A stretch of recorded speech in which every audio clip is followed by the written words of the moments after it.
morning and welcome to Pod Up with Matthews in the Morning from the Crime Prevention Security System Studios. Large enough to serve you, small enough to care. Shane Matthews, my guest today. JC's out on assignment, is UF Hall of Famer basketball player Dan Cross. Dan, welcome to the program, my man. Thank you. Glad to be here. Yeah, well, Dan's in town for all you fans. He's going to be on our show, obviously, today, but he'll also be on, if people may not be aware of, but Mark Wise, who used to be the Gator radio guy with Mick, now works for ESPN doing TV. So it's conference tournaments have started, and he does a podcast with Steve Russell on WRUF called Hoop There It Is. Mark is out of town, so Dan's going to be sitting in at 11 o'clock today over there on campus doing that podcast. So if you want to check it out, it's Hoop There It Is. You can check it out on Facebook Live and all the same Spotify. I'm still learning about all the different things we're on, YouTube, all that good stuff. So appreciate you being here, Dan. Yes, glad to be here. Excited, definitely excited. Well, we're obviously going to be talking Gator basketball. Also at 8:30, we're going to have Blake Alderman, excuse me, from Swamp 24/7 talking Gator recruiting, which was a big weekend on campus. A lot of stuff going on campus this weekend. And if you aren't aware, Gator baseball sweeps FSU. And they're the only team in Division I baseball that is 16-0 and remain undefeated, the number one team in the country. They have FSU tomorrow. And then this weekend, the Georgia Bulldogs roll into town, which by the time the rankings come out today or tomorrow, they'll probably be number 2 in the country. So you'll have number 1 and number 2 kicking off the SEC in baseball. Softball sweeps Auburn. Good wins there for Tim Walton and his girls. And as we all know, basketball blows an 18-point lead with 12 minutes to go and lose to the Kentucky Wildcats 71-70. I'd like to kick the show off and get your thoughts there, Mr. Hoopster.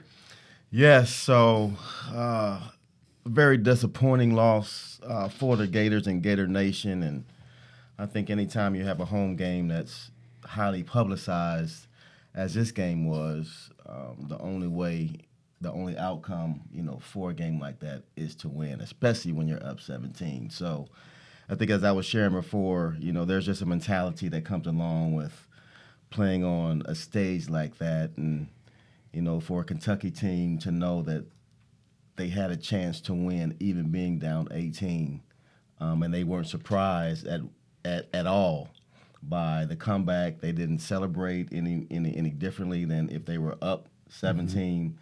It exposes some of the weaknesses that Florida continues to have on this basketball team. What's interesting is let's talk about senior day. That's a huge day for any collegiate athlete. You put your blood, sweat, and tears into it, and it finally comes to an end. The last time you'll play a game in the O'Connell Center. There's some kids nowadays that don't get to experience that because they go pro early. How was it for you? And did y'all play Kentucky your senior day? It seems like we always play Kentucky for some reason these days. Maybe now it's different because we've added some teams in the SEC and things of that nature. But talk a little bit about your senior day and what it meant to you. Senior day was a very important day. I think it was a day that, as a college athlete, no one ever thinks it's going to come as quickly or fast as it comes. And then when it actually, gets here, it's a day that, that you want to kind of reflect, but you don't have a whole lot of time to reflect. You have your parents there usually, and I think the biggest thing is to make sure that we win this game on a good note. So 10 years from now, I can look back and say, hey, this was a special day. And it was a day that not only that I can remember and my family can remember, but fans can remember. And I think I'm just going to speak for Blackshear, who was a very close friend of mine and the family, kids like that, you just kind of want to, make sure that they end on a good note. So I think it will always leave a poor taste, not just with the fans, but with seniors that, deserve to go out in a different way. Right. Well, speaking of Kerry Blackshear, obviously he's the only senior we had on the team that gets significant playing time. Yeah. And, I think he got in a little bit of foul trouble early. He's been kind of foul prone this year for whatever reason. But, he goes out with a wrist injury, which looked pretty bad when he went down. So hopefully, I haven't heard any reports of how bad it is. Hopefully he'll be able to play in the SEC tournament. Just talk a little bit about, I don't want to call it a disappointing year because he's played well at times, but I think there was so much hype about this basketball team with the Scotty Lewises, the Trey Manns, the Omar Paynes, a tremendous recruiting class that Mike White brought in, and then you get the top graduate transfer to come in. Now they're going to make the tournament, and that's every basketball team's goal.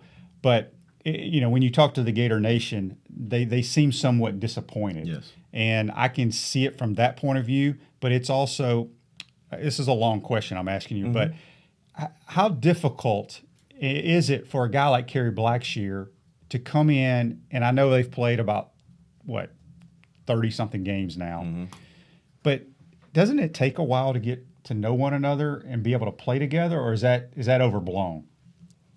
That's a good question. I think in this case, it's overblown. Because you have a guy, in this case, a player with a high level of talent that has played on the big stage already. So to fit into a system that usually benefits a style that is for him, like Mike has basically, catered a style that fits Blackshear. Now it's up to younger guys to kind of be molded around a guy that kind of is a centerpiece to the Florida Gators. So I don't believe a whole lot was being asked from the team as much as it was the expectations from fans based off of what they saw last year and what they did at Virginia Tech around tournament time. So I think maybe the first 8 games, and usually this is how it goes for basketball, the first 8 games, it takes for teams to build chemistry, for guys to get to know one another. You have preseason games, you have practice, you have all of the summer to get to a point where like some things should be clicking by game 8, game 9. And when it's not, and you're kind of getting the same outcomes at the end of close games that, usually at the end of the day, as a Florida Gator, if it comes down to the last 5 minutes, we're known for finding ways to kind of pull out ball games. That has not been the case when it comes to the expectations for Blackshear of being a go-to guy or to be expected to be a go-to guy to finish those kind of games. And right now, there isn't that true leader, that true go-to guy that we were kind of looking for in Blackshear. And that's just kind of my personal opinion. He's a very close family friend of mine, so I'm speaking as Uncle Dan now, as well as, a fan also. But, that's just my personal take on that. Yeah, Florida loses 71-70 to Kentucky. If they win that game, they're the 2 seed in the SEC tournament. Yeah. Now they drop down to be the 5 seed. And I think they play Thursday afternoon against the winner of Ole Miss and Georgia.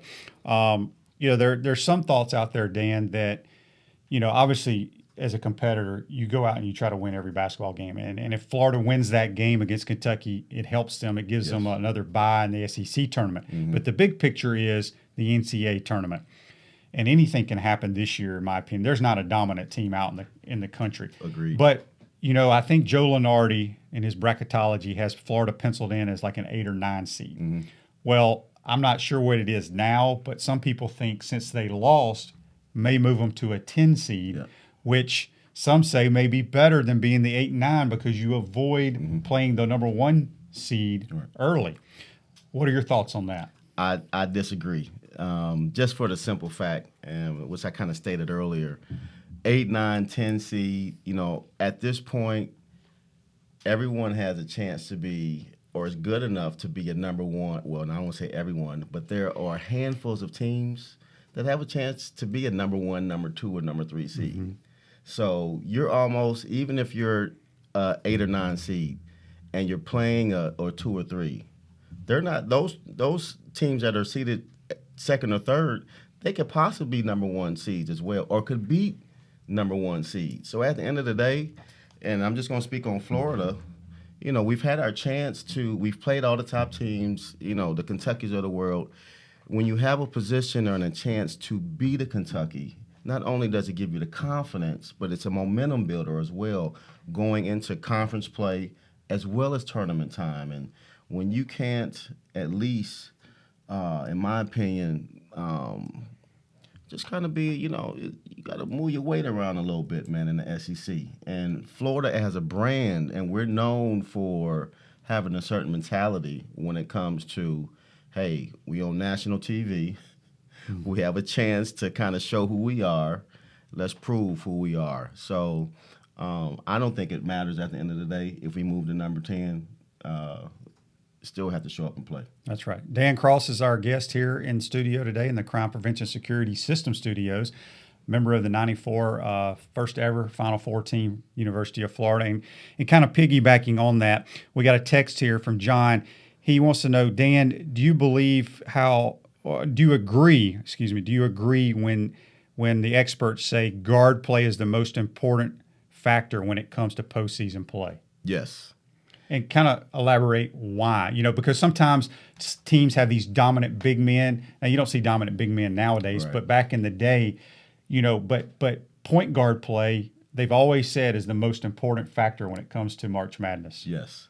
So great question. I'm going to speak off of my experience and being a fan of college basketball. If you do not have good backcourt play, you do not go far in the tournament. It's a known fact.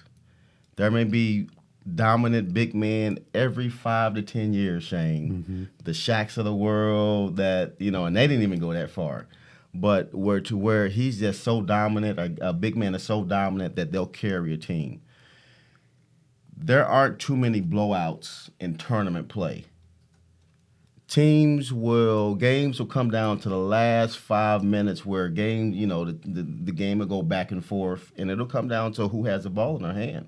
Point guard has the ball in his hand, or the two guard has the ball in his hand, to where that backcourt is making decisions the last 5 minutes of the game. Free throw, and then it comes down to free throw line, or a play being drawn up to win the game. That's what's the exciting part about March Madness. Speaking for the Gators, backcourt play has not been the best when it comes to how we close out games, mm-hmm. and it showed this past weekend. Well, speaking of our point guard, Andrew Nembhard, give us your thoughts, your assessment of, this is year 2 under him. Yeah. He's a tall, rangy point guard. Yeah. I wouldn't say he has, you know better than I do, but just my eyeball test, he's not the quickest guy in the world. No. But just assess what you've seen from last year to this year. Very heady point guard, high IQ, but when it comes to being a leader and being vocal on the court, those two things are missing. Well, I don't see that from anybody on the team. No, at all. But it must come from the quarterback or from the point guard. True. These are two these are two very important positions. So as a leader, you're dictating what everybody else is doing. And your voice should be heard and be recognized. And if it's not recognized or heard, then guys aren't going to, at the end of the day, respect or trust you enough to know that when that ball is in my hands when the last 3 to 5 minutes of the ball game, to trust you enough. He hasn't displayed that from year 1 to year 2. Even though he had a big shot, I believe, tournament time last year mm-hmm.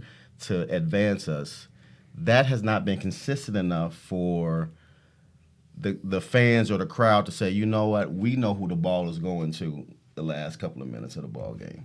Yeah. That hasn't been proven. We got a Facebook Live comment brought to you by Pound Hurt, your preferred personal injury attorneys. David says, I was at the Final Four that Dan played in back in 1994. Makes him old guy. So let's talk about that real quick before we go to our first break. What a magical run that was under Lon Kruger. Did y'all – anytime you go in the tournament, everybody thinks they have a chance. But Did y'all really believe you could make that type of run? Yes. And we were the only ones to believe that. Right. So you have to almost be a little bit crazy to believe that you can beat any team in the country. But you come to Florida with that mentality. That mentality, it just doesn't come from a basketball team. But I watched you guys. So at this time, we all stayed in the same dorm, for the most part. We ate together. I saw how you guys lifted. I saw how you guys trained. I saw you guys on ESPN. I wanted to be that kind of athlete. So now I knew what it took to prepare. So now when you have a group of guys with the same mentality and you've played against all the top teams in the SEC, from Kentucky's of the world to, at this time, Arkansas and Auburn. And at that time, SEC was one of the top conferences in the country. Mm-hmm. It prepares you for not only conference play, but it prepares you for anybody in the country. And so we prepared enough to win as many games as we could. And, by luck and the blessings of God, it had us to where we had 2 games in Miami, which were like home games for us.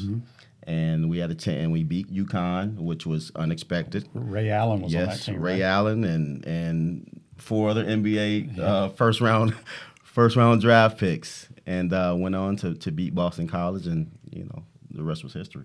All right, we got Dan Cross in studio. If you got a text for him on the Titan MRI text line, send it to us. We're going to take our first time out. You're watching and listening to Pod Up with Matthews in the Morning from the Crime Prevention Security System Studios. We'll be right back. Time out! Time out! Hey! Time out! Time out! Time out! There we go. Good. We want to take this moment to thank all our sponsors who keep the show going and pay the bills. Let's give them something to cheer for now. Our Gridiron sponsors are Crime Prevention Security, small enough to serve you, large enough to care. Titan MRI, Gainesville's only locally owned and operated MRI facility. Gators Dockside, wings, ribs, seafood, and beer. Area Rug Masters, your #1 choice for rug cleaning. And Pound Hurt, preferred personal injury attorneys. Our touchdown sponsors are Radware Promotional Materials, Doreen Wiebe Realtor, Caldwell Banker M.M. Parrish, Gator BTW, Campus USA Credit Union, Celebration Point Town Center, Miapa Latin Cafe, Davis Gainesville Chevrolet, Okita America Martial Arts and After School, Tropical Smoothie Cafe, The Keys Grill and Piano Bar, UF Mover Guys, The Digital Mortgage Guy, Adams Ribs, Cloud9 Spa, Wrap Spot, Coldstone Creamery, Gator Dominoes, Celebration Primary Care, Center State Bank. If you are interested in promoting your business on the show, you can visit our website, podupwithshane.com, and click on the Advertise button or call Freddie Wiebe at 352-284-3733. Again, thank you for all the great businesses that support the show. Please remember, if you like what we are doing here, thank our sponsors and support the businesses that support us. Looking, still looking. He's going for the end zone. He's got a touchdown.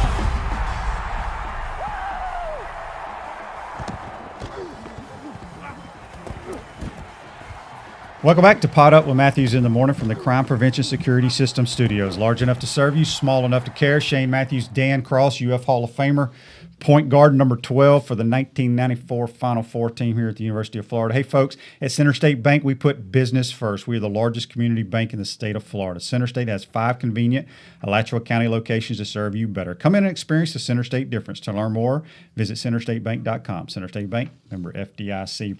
We got a text here on the Titan MRI hotline from Jack. He wants to know, Dan, why did you choose the University of Florida? I'm an Illinois kid, Jack.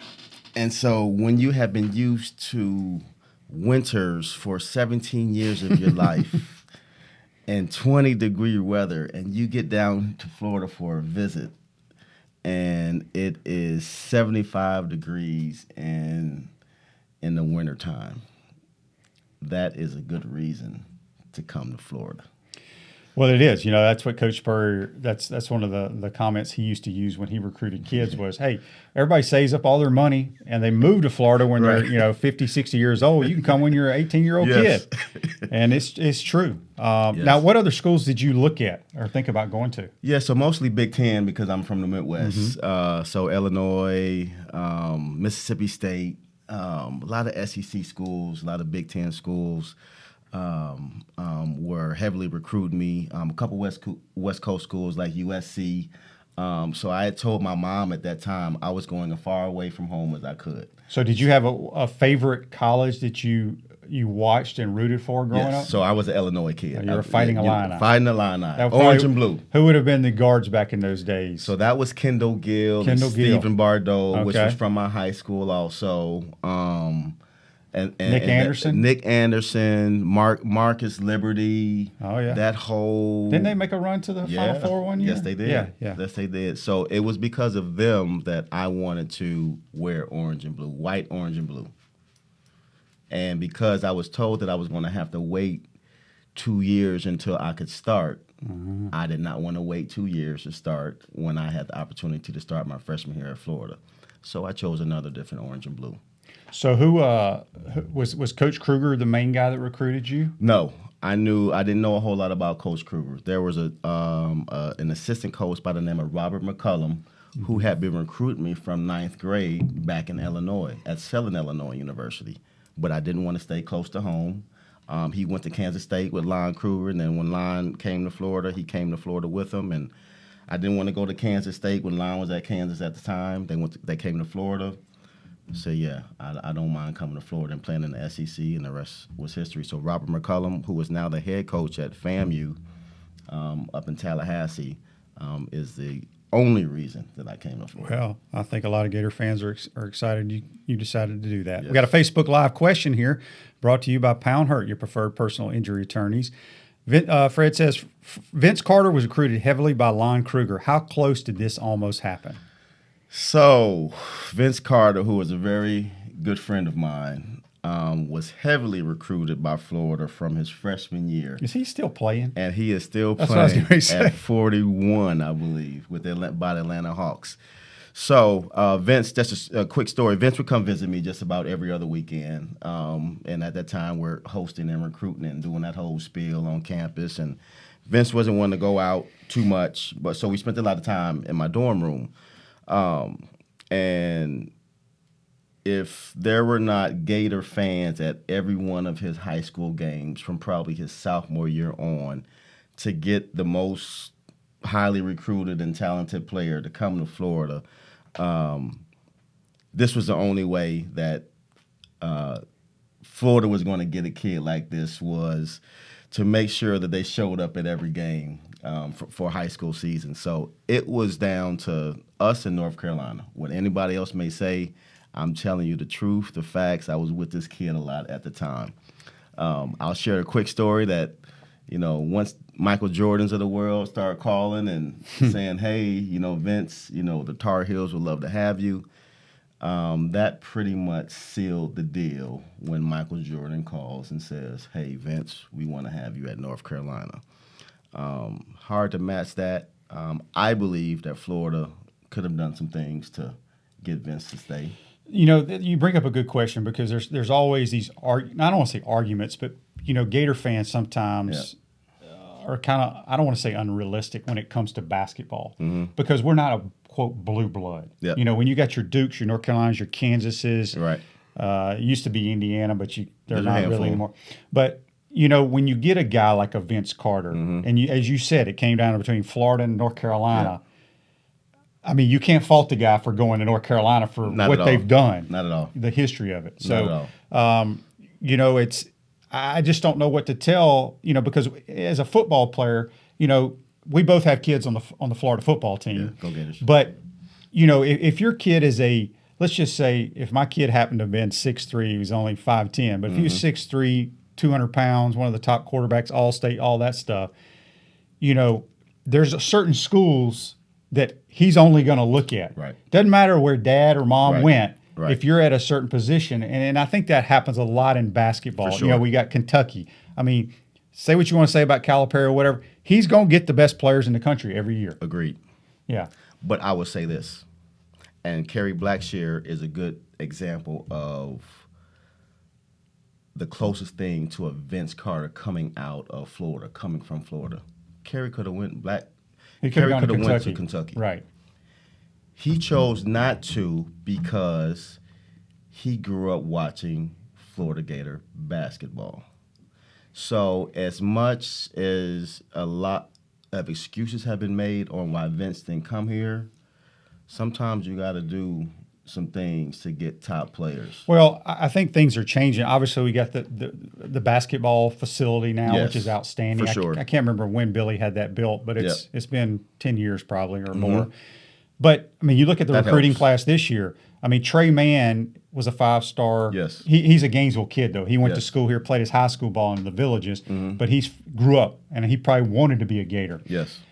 Omar Payne Yep. is from the Orlando area. Yep. But then Scotty Lewis, I think he's from up in New Jersey or somewhere. Yes, So that's Jersey kind of kid. interesting. And obviously it shows that Mike White and his staff and the university are making headways of getting top-notch guys to come Yes. here. Yes. And it takes a certain kind of coach to get that kind of player, as you and I know. So you have to have a certain personality also to be able to relate to kids coming from different backgrounds, cultures, beliefs. And in this case, they have we have a really good coaching staff that identifies and can relate to players. Kids at this generation of kids, the social media generation, A through Z kid, they're floppy. When it comes to where they want to go, what they want to do, how they relate to coaches, who they want to be friends with, who they don't, the whole social. So Florida represents that, and the staff represents that as well. A lot of staffs don't represent that, and if the kid can't relate with the coach, he won't go there. Right. We got another text here on the Titan MRI text line, and it's from Julie. She says, Dan, do you think Scotty Lewis or any of our other young guns are one-and-doners? I don't really think that opinion is left up to me. It's left up to the NBA. I will say this. If he has the opportunity to go, I recommend that he goes. Just for the simple fact that You can't ever make up that money. no, Ever. You and I both know that. Like once our careers are finished, it's hard to go, and try to, invest or make, a couple $1 million, in a couple years' time. So if you have an opportunity to do that, I mean, you go to school to make money. I mean, that's really what the idea of education is at the end of the day. So if education is now leading to someone out there that believes he's good enough, not that I need to believe or you need to believe, Right. Somebody out there, if they believe that he's good enough to go. We got another text here on the Titan MRI text line. It says, Dan, do you think the point guard was out of control in the last play when he threw the ball across the end line and it ended out of bounds? Are we talking about Nembhard? Yes, it was the last play. I think it was Nembhard. He was trying to get it to Noah Locke in the corner. Yes, so that actually was not the last play. That was a play before the last play.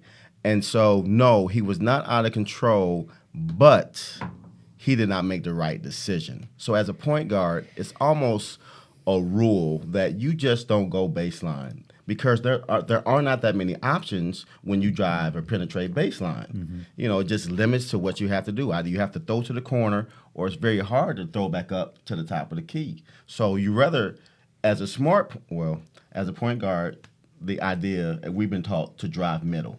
When you drive middle, you have a layup, a jump shot, or you have the kick. So that wasn't the smartest of plays, in my opinion. Dan Cross, our guest here in the Crime Prevention Security System Studios, large enough to serve you, small enough to care.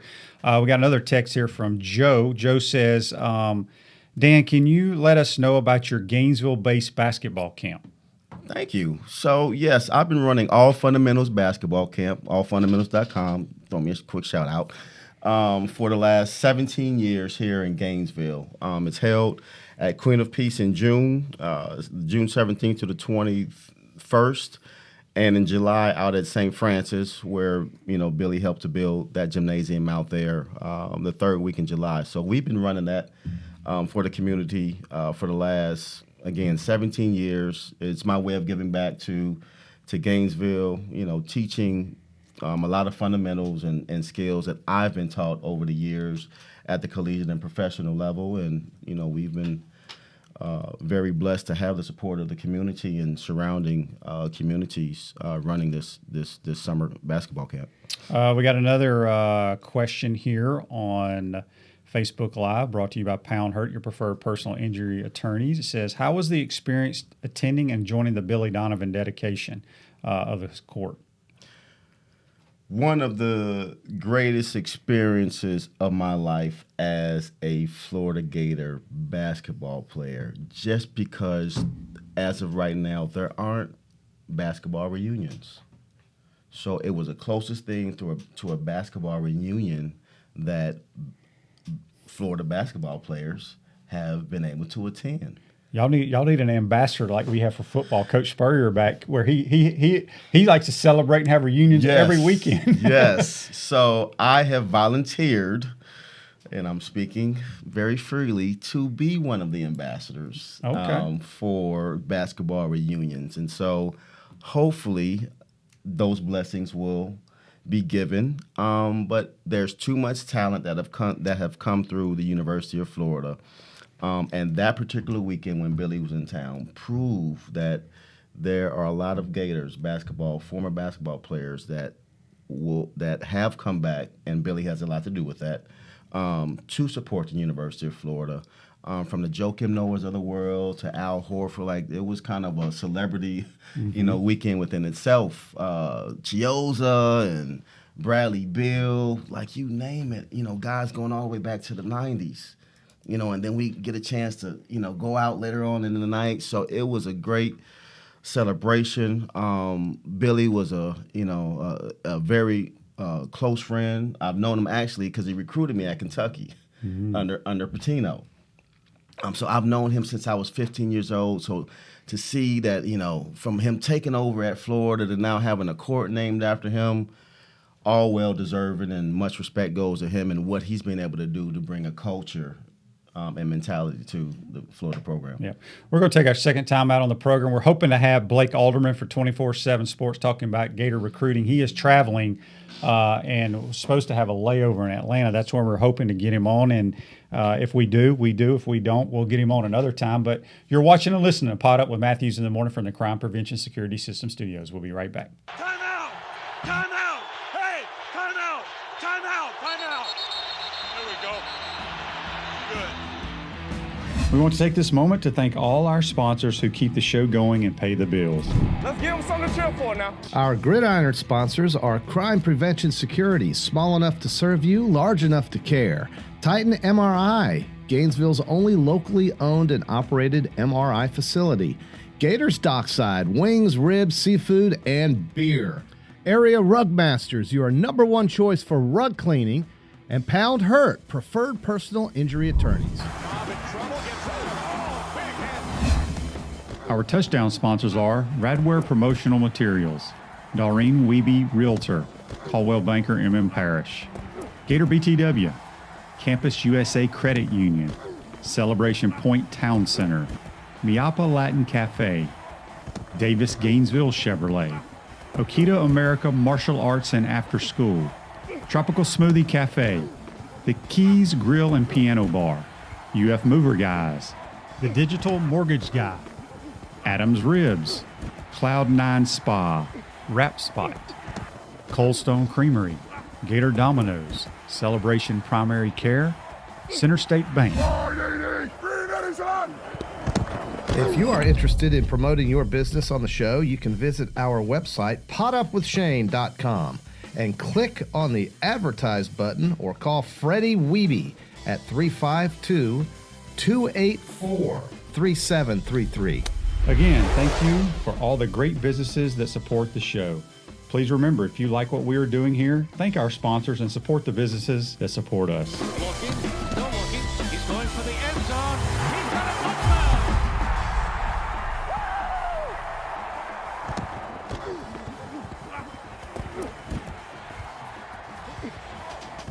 Welcome back to Pod Up with Matthews in the Morning from the Crime Prevention Security System Studios. Large enough to serve you, small enough to care. Dan Cross, my guest today. Celebration Point is where the Gators come to celebrate with premium brands like Bass Pro Shop, Nike, Palmetto Moon, Regal Cinemas, and coming soon, the HBC's new restaurant, Spurrier's Gridiron Grill. We will see you at Celebration Point where the Gators come to celebrate. And we're going to get to our play of the day, which happened yesterday at McKeithen Stadium.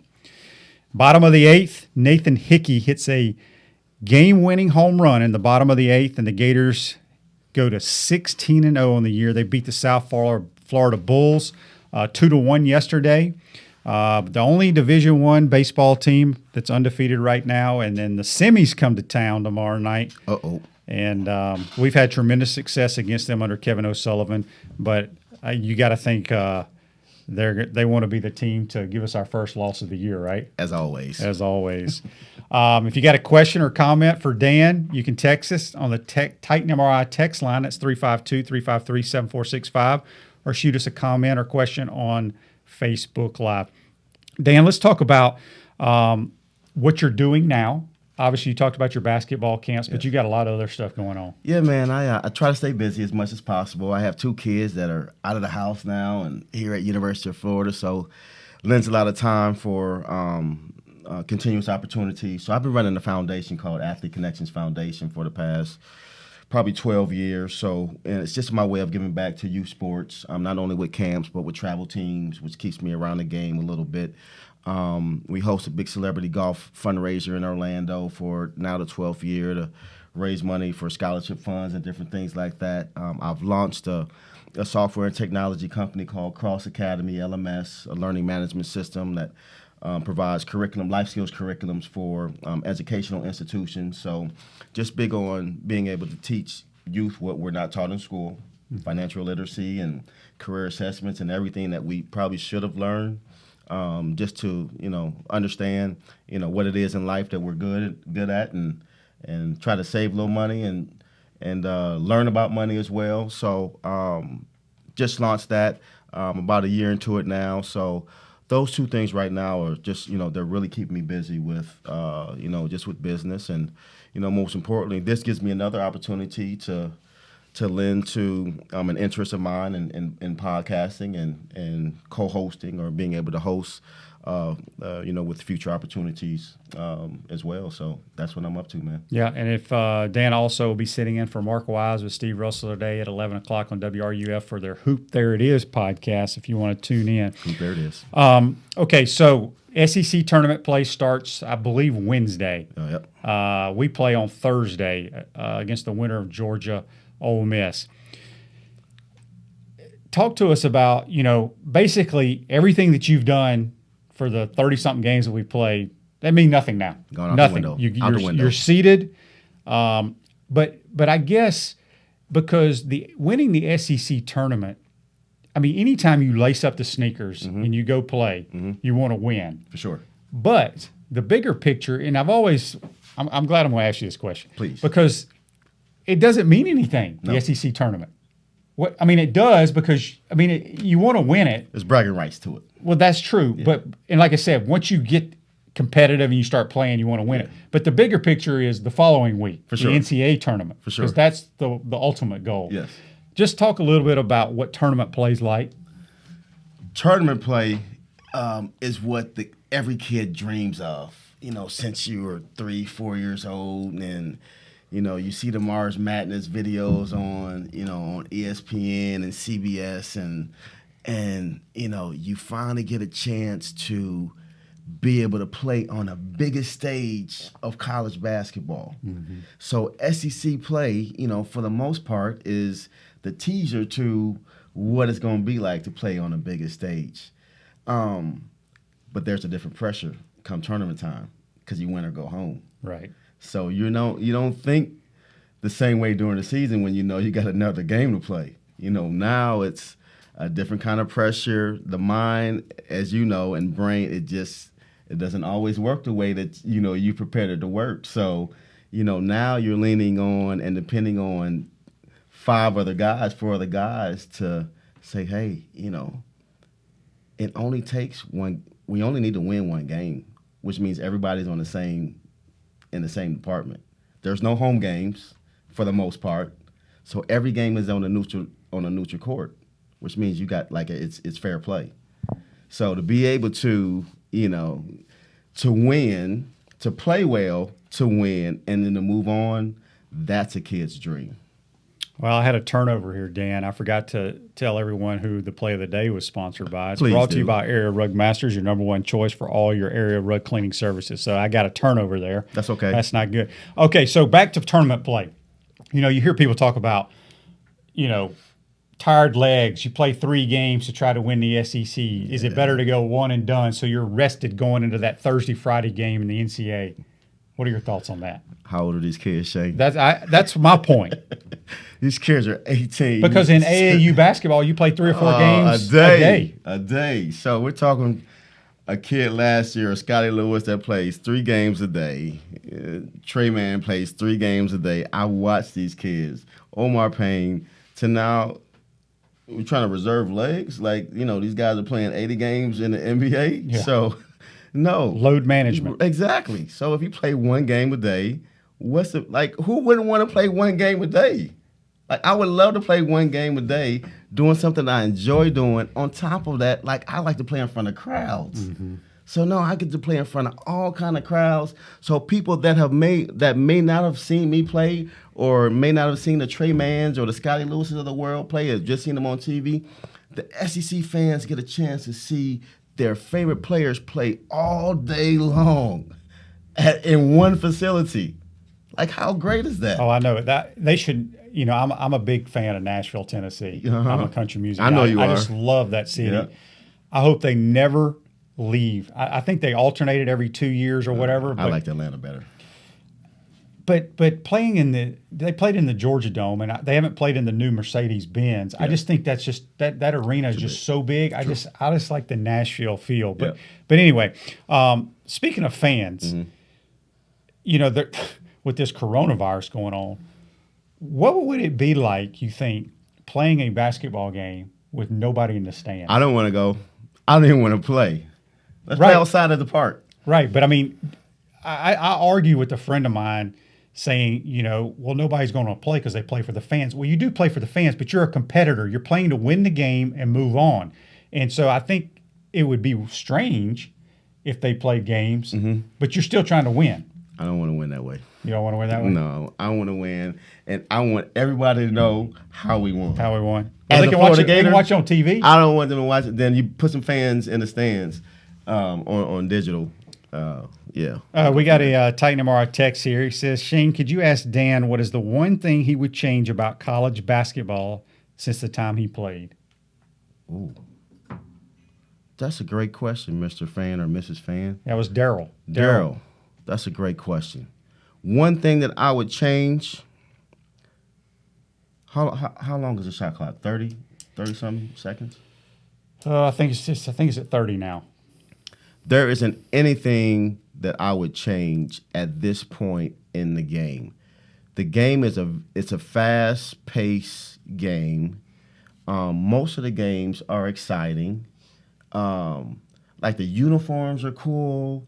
Everybody has their own handshake.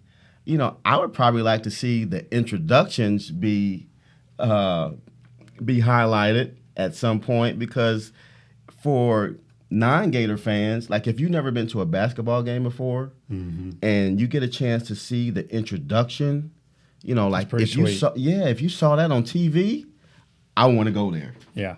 So that would probably be the only thing that I would change from an aesthetic point of view. But from, just the game itself, like, it's basketball. Like, you get 2 points or 3 points or possibly 1 point at the free throw line. Do you like how they move the 3-point line back? No. You don't? No. Because everybody already thinks that they're Stephen Curry anyway. Right. So, they can move it back another 5 feet. It lessens the percentage. It's lessened the percentage of the 3-point percentages. But I don't think that really matters, the extension, because kids are shooting further out than where the free throw line is extended already. Kevin says here on the Titan MR text line, his question for Dan is, what was the toughest arena you played in and your favorite arena you played in? Toughest and favorite. So I usually always go against the grain. So this will be my 2 toughest arena, actually 3 toughest arena. So Kentucky, number 1, just because there's 24,000 fans. We're sitting this close to each other, and we cannot hear each other yell. Mm-hmm. That's how loud it is. 2 is Arkansas. At that time, where there was Lee Mayberry, Todd Day, Corey Beck. Bud Walton Arena, right? Oh, my goodness. And they probably only seat 14 or 15. Corliss Williamson. A lot of them are Scotty Thurman. And they just press you the entire time. And they're loud. So we're still this close to each other. We still can't hear coach calling plays in a timeout. So we communicate through body language. The third place, which a lot of people probably still don't recognize, is Vanderbilt. Oh, yeah. Just something about Vanderbilt that they're just different. The way the courts are set up on the ends of the benches and baseline. So those would be the three. My most favorite place to play, I would say the O'Connell Center here at home. Makes sense. And then it's a little bit nicer now, though. Yeah, but the goals are still the same. Yeah, so, yeah. And then I'd probably go with Kentucky. Kentucky. Yeah. Joe asked here on the Titan MRI text line. He was the same size as me, same height, same size. If he didn't weigh a little bit more. So at that time, I was probably 190, 195 at 6'3". He was 163, 200, and he just bumped me the whole time. And they didn't call fouls against Arkansas. Definitely the toughest player. Toughest player. Got any more text? You want to shoot a text? It's on the Titan MR text line, 352-353-7465. Dan will be here. He'll also be doing Hoop There It Is podcast on WRUF today. You can check that out at 11 o'clock. Please. Tomorrow we'll have Chris Leak. He won't be in studio, folks, but he'll be on the phone. We'll talk to Chris Leak, see what he's got going on. JC will be back. If you missed it, baseball swept South Florida this weekend. They host FSU tomorrow. Georgia this weekend. Softball sweeps Auburn. And we all know Florida lost to Kentucky, blowing a huge lead. All right, let's talk NCAA tournament. You got any dark horses out there? Everybody's kind of a dark horse this year. I mean, I was going to say that. Yeah. Yeah, I don't like. I mean, Kansas is going to be the number one overall seed, but San Diego State lost in their championship game the other day. Yep. So there's 4 teams that already punched their tickets, folks. If you missed it, Utah State, Yep. who the Gators lost to, I believe, down in Miami at the Orange Bowl Classic. Oh my goodness! But they're a good basketball team. Yeah, they just beat San Diego State Mm-hmm. in their tournament, so they punched their ticket. Winthrop, Bradley, and Liberty. Those teams are all set to go to the NCAA tournament. Exciting. Now, what's interesting is, think about it. Those teams are done. They have quite a time off. Too much time. Too much time, don't you think? Way too much time. Yeah. They need to go to the park and play. Because practicing every day, at this point, as you know, that's like practicing for a month after you guys get finished with football season, waiting for your bowl game. Nobody wants to practice that long. Yeah, no doubt. I want your thoughts. You probably have the same thoughts I have about them. Florida State's basketball team.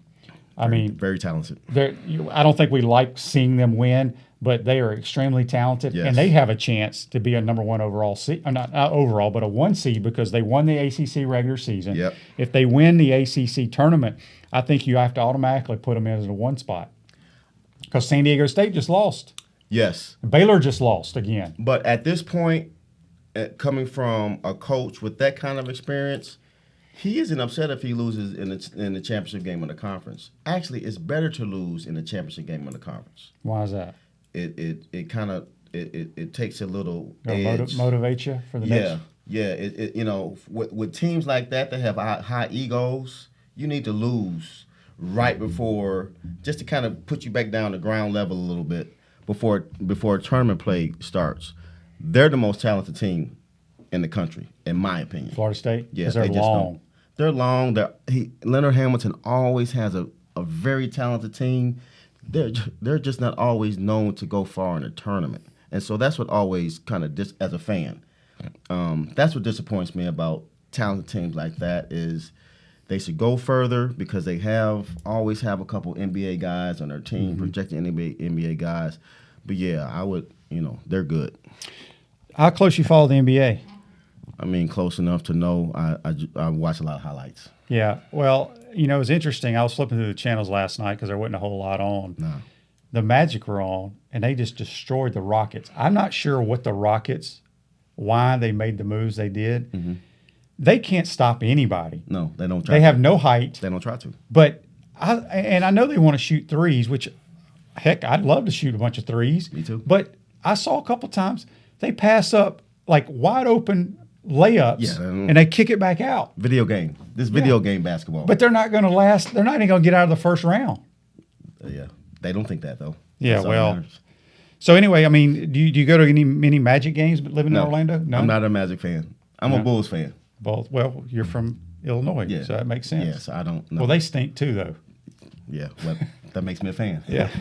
I'm a Cubs fan also. Yeah. So if we got a few more minutes left here in the show. If you want to send Dan a text on the Titan MRI text line, it says, Dan, this is from Joe. Hi, Joe. We got another Joe here. I don't know if it's not the same Joe. It's a different Joe. He wants to know, can you tell us what some of your former teammates are up to these days? Yeah. So we'll start with Craig Brown. So Craig Brown, Number 4, Craig Brown. Number 4, my backcourt mate is director of development for the NBA in the Asian market. So he lives in China. So what is he? Is he left yet? He's not. Yeah, he's out of China. He's in Thailand right now. But so he's unfortunately. So kind of tell us what he might. What does he do? He just evaluates talent. Evaluates youth talent. Youth in all of the Asian markets: Thailand, China, Japan, you name it. Any of the Asian countries, Vietnam, that's what he does. Tournaments for all NBA teams. For the NBA, for the league NBA. That's what I'm saying. Correct. Yeah, for the league. Correct. To figure out who's the excuse me, the next best talent coming out of that area. Oh wow, that seems like that'd be a pretty cool job. For sure. Dimitri Hill is in St. Pete. Yeah, we had him on the other day. Yeah, Meat Hook, so very close with him. Brian Thompson is in Atlanta, Georgia. Andrew DeClerc, who was a roommate of mine for 2 years, one of my closest friends. Actually, all my guys are close. He's in the Orlando, Claremont area, not too far from me. Jason Anderson is overseas and somewhere overseas. John Griffith is in Atlanta, Georgia. Svein Durkaboten is here in Gainesville. One of my teammates, Celebration Point and all that. Big up to what he's done to develop that area. Danny Williams is here in Gainesville. Works for Under Armour. Doing very well with them. Clayton Bates is an assistant coach with Western Michigan on the men's side. Man, am I forgetting anybody? I hope Tony Mickens is back in Memphis. So that's where he originally from, and we all speak weekly. That's very cool. Very cool. Y'all, I mean, I'm close. I mean, obviously, when you got 100-something guys on your team, there's a few guys you hang out with. Sure. But in basketball, I mean, there's such a small group of guys. And back in those days, I think that's what's kind of, I don't want to say it's ruined college athletics. I think it is. Is you live together. Right. Correct. All sports lived in Yon Hall. Yes, Yon Hall. And room 336. Well, you could tell some stories about that place. Yes, 2 through the 5th floor. Yes, something different on every floor. Let's see here. We got another text. This is from Bill. Bill says, "Hi, Bill. Dan, how far do you think the Gators can go in the NCAA tournament?" Man, I was hoping they didn't ask that question. So I can either give a very honest answer or I can give a politically correct answer. Well, let's be honest. Be honest.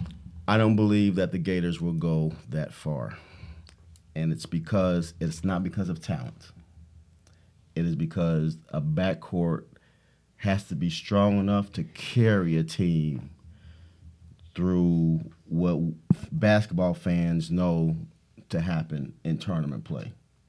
It's going to come down to the guard having the ball in his hands. And the times that we have advanced, who's had the ball in their hands for kind of the crazy shots to advance? Chiozza. And Nembhard. Was Nembhard shot a tournament play last year? I think he hit a couple of big shots in SEC tournament play. That's what that was. But that just shows and represents who's going to have the ball. And if you don't have creators on the floor, like Nembhard really isn't a creator.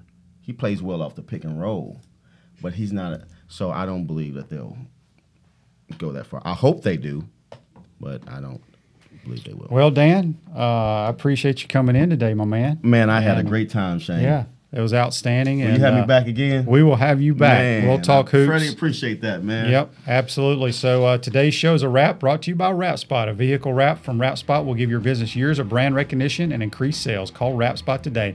We'll see you tomorrow. Don't forget, Chris Leak will be joining the show. Take care.